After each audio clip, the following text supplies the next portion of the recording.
And welcome back to What If. Are you happy, 87HG? I'm finally getting this. I know you don't mean anything by it, but I do have to say that just because you give me a suggestion, don't expect it to just show up immediately or in a couple months or even a couple weeks or a couple months, because I have literally books like this with hundreds of suggestions. And it is a first come first serve. And just because you feel like you're a recent customer to the store, as it were, to use an analogy, doesn't mean you immediately get a first come first serve kind of thing. That's not the way it works.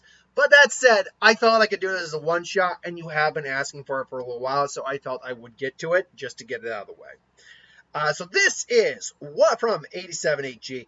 What if the Scarlet King from the SCP Foundation was in Dragon Ball? And there's actually, believe it or not, I don't think this is going to be very long, because first off, we have to address exactly what exactly is the Scarlet King in this context, because there are different variations of the Scarlet King depending on the source material, because due to lack of canon in the SCP universe, because the SCP universe in and of itself might be the product of its own of like just one SCP, and all the other SCPs followed from it. Like, that's how inconsistent the canon of the SCP universe is. But due to lack of canon in the SCP universe, there has been several stories telling the origin of the Scarlet King.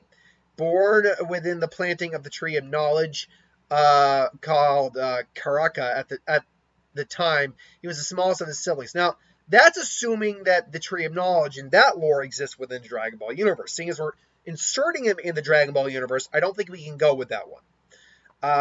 There is also just SCP-353, 355-3, or 3553. It was originally created alongside other anomalies through the dream of Jacob Motok alongside SCP-3553A. An instance, Jacob was one of the many SCP children who were mysteriously transferred to a dark dimension through the same SCP's B event.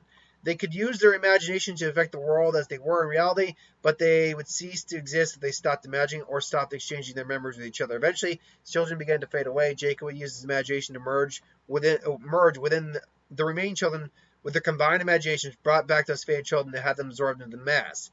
After all the children fused together, they began dreaming of a higher concept of deities, eventually creating 19th March 3994 concept, Seven Brides, and the Scarlet King, who represent their determination, suffering, and hopelessness. Basically, he was a concept of a mass thought experiment of individuals who could bring individuals to life. There is also the idea that he is the seventh, the strongest. He would be created if, one of the brides, gave birth or whatever. The 2317 iteration of SCP, or SCP-2317, claims that it is the untold horror imprisoned inside a salt desert dimension locked behind a 19th century wooden door. Its iterations revealed that Sanity is actually devourer of worlds dread. Basically, it seems to be some sort of type of cosmic horror. Now, power-wise, its true power is unknown, though it can conquer and destroy entire worlds and civilizations and threaten other low elder gods. For regular humans, the true power, presumably beyond comprehension, is beyond the Scarlet King is stated to be powerful enough to threaten all the creation of the Tree of Knowledge itself, making it a multiversal threat, if not worse. So even though the Tree of Knowledge doesn't exist in the Dragon Ball universe, although we could make it so it does, the fact is that this character is a multiversal threat, which means even characters like Beerus, Jiren, Goku, they are not strong enough to truly beat this guy. Now, that being said, the question quickly becomes, what would the context of SCP Scarlet King be in the Dragon Ball universe? How would it basically be brought to light? Would it be a main factor in the beginning of Dragon Ball, at the end of Dragon Ball? What? Well, if it's as big as... Here's the problem, though. Here is the actual problem I see here. If SCP, the Scarlet King, we'll just say SCP, the Scarlet... If the Scarlet King is actually as dangerous as the SCP Foundation claims to be, a multiversal threat, I'm going to be honest, the Scarlet King either is sealed away before, like, Zeno came into being, or Zeno takes him out. Because while it's a multiversal threat, it has been kept at bay and has been defeated in several occasions. Because to us normal humans, it's a threat to all creation, true, but Zeno is a threat to literally time, creation, in the multiverse itself on a much grander scale. Now and I say that because Zeno can actually just wipe a universe out like that. It's clear that while Scarlet King does have the capability to take out a universe or threaten creation, it takes a lot more effort on the Scarlet King's part to do so. Whereas Zeno can just be like, squish, done. Not just the universe, but the timeline in the universe, as we saw with Zamasu, is gone. It's wiped out. So Zeno clearly is someone who is on a higher level than the Scarlet King, at least from the description we're getting here. So the question is the Scarlet King an individual who was sealed away prior to Zeno's existence? Because Zeno probably isn't an in memoriam being. Zeno clearly is, first off, as a child, but more importantly, seems to have come from somewhere. So maybe it was like the dawn of existence and Zeno was born, that kind of thing. But then wonders where the hell the Grand Priest has been the whole time. I have a feeling that Zeno has like a progenitor, a father, or something. Hell, maybe it's because that's the thing. Zaruda, or basically Zarama, the dragon god who created the Super Dragon Balls. I argue how strong Zarama is, because we know he's still alive, because once the creator of the Dragon Balls is killed or dies, the Dragon Balls become ineffective. So we know he's still around. But how strong is he to create Dragon Balls that can grant literally any wish without question? You could actually gain power beyond the Omni King if you actually wanted to do that. And we're capable of, speaking in that in the dialect that would like Zamasu. Like, seriously, what was Zamasu's idea? Like, you could have just become stronger than the Omni King, Zamasu. Like, seriously, you dumbass. But yeah, like, it's clear that Zerda is like supremely powerful, arguably stronger than Zeno, and I think that might be he might be the counter, the opposite side of the coin to Zeno, whereas he is a god of pure creation. Zeno is, in fact, a god of pure destruction. He is the epitome of a destroyer god. Because that's really, when you break it down, what Zeno is. He's a destroyer god. But again, this all harkens to how we look at it. First off, real quick, if Zeno was around when the Scarlet King came into being, and what Scarlet King was threatening all the multiverses, you know what? Maybe that's the story. They said Zeno destroyed it, but they didn't want to talk about the Scarlet King, so Scarlet King destroyed those universes. And then Zeno ultimately just wiped his existence out to face the, multiverse. Now you might be like, well, no, Scarlet King is... Well, no. Let's be very clear here. There is no real description of the Scarlet King's powers in a bit. Because, like, I have Villain Wiki up here right now. They give a very loose description because Scarlet King, like, powers. Let's try powers real quick. And this is weirdly enough turning into a versus kind of thing. Yeah, the Scarlet King's true powers is unknown. That's the thing. It's capable of threatening elder gods. So it's pretty much that he is, like, he's probably got levels of omnipotence, reality warping, omniscience. Yeah, it's like, is he outerversal?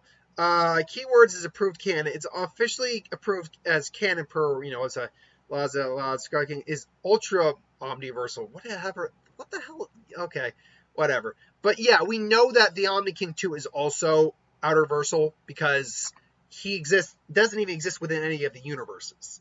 That's the thing. He can wipe out the multiverse in an instant if he really wants. So he's clearly beyond even multiversal. He's either an outerversal or a hyperversal, whatever it is.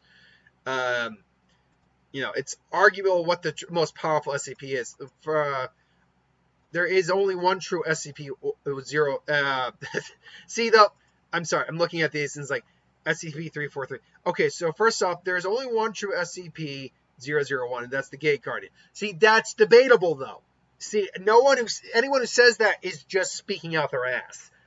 Because there are multiple incarnations of SCP-001 due to the loose canon of the SCP universe. Now, you can treat that as the true SCP-01.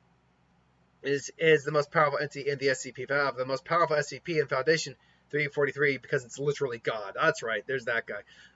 But that's arguable also whether or not he's the most powerful. Because that's the thing.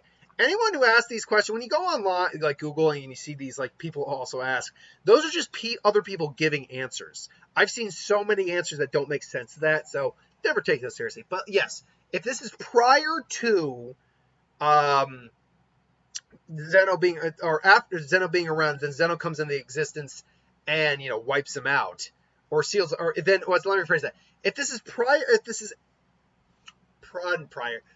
post Zeno being around, Zeno wipes this guy out. Like, this guy is too big of a threat. Because also, his power wanes. That's the thing, too. His power does wane to Scarlet King. So, it's something that if you catch him, as strong as he might be difficult for Zeno, but he'd ultimately be able to do it, I think. But as weak as Zeno will wipe him out. But it's prior to Zeno, and eventually he got sealed away somehow. That is a different story. In the story, the question is, when does he come out to play? And I actually think it would be Zamasu. Zamasu looks for power, looks to, along with Super Drives, looks for something that can maybe stand up to something like the Omni King or whatnot. And ultimately, the Scarlet King is revealed to him and is released and starts going wild. Now, unfortunately, it's ultimately, now, Goku, Vegeta, they may try to take him on, and maybe they could do some stuff, but they ultimately aren't going to be able to do anything. Even Beerus, when sensing this, and Whis are like, he's been released, hasn't he, Whis? I'm afraid so, Lord Beerus. Damn it all. This isn't good. And then, obviously, the Grand Priest and Zeno get involved, and I think even Grand Priest actually has to step in, and they wipe him out. I mean, I think it's a long-out fight where they wipe out the timeline, Scarlet King, all that, and it's one of those things where they would have gotten into it, but, just wanted to wait. Yes, but ultimately, that's the thing, is that if Zeno didn't exist, we would be having a much different discussion. And no, I'm not going to do what if a Scarlet King existed in the Dragon Ball universe without Zeno. We're not doing that, because now we're making a fanfic, and that's just no. Because now you're adding on layers to the what if. I don't do that. I do one change in the what if story structure, the timeline story structure, and that's it. Now, that being said, on rare occasions, there might be an exception to the rule, but only if it would make sense within context. Like, what if, for instance, what if Naruto was a Hyuga and an Uchiha? That's one I think I know I've gotten requested at some point. Eventually, that'll come around. What if Naruto was a Hyuga and an Uchiha? Well, that's two different things. There's two different things that compile into one different what if. I would have to do a lot to change things up to make that possible, but it's still not impossible. So, yeah. So, sorry to disappoint anyone, but yeah, if the Scarlet King were in the Dragon Ball universe, while he would be a humongous threat, he would ultimately be taken care of very quickly, because he'd be such a threat that Zeno himself would have to get involved. So, sorry to disappoint you. It's not more exciting, but there you go. I got to it. So, yeah. Thanks for watching, though. Hope you enjoyed. Like, comment, share, subscribe. As always, if you want us to review something, put in the comments below. Let us know. We'll do a review of it at some point. Hit that bell if you want to be notified. Thanks for watching. I'll see you folks later.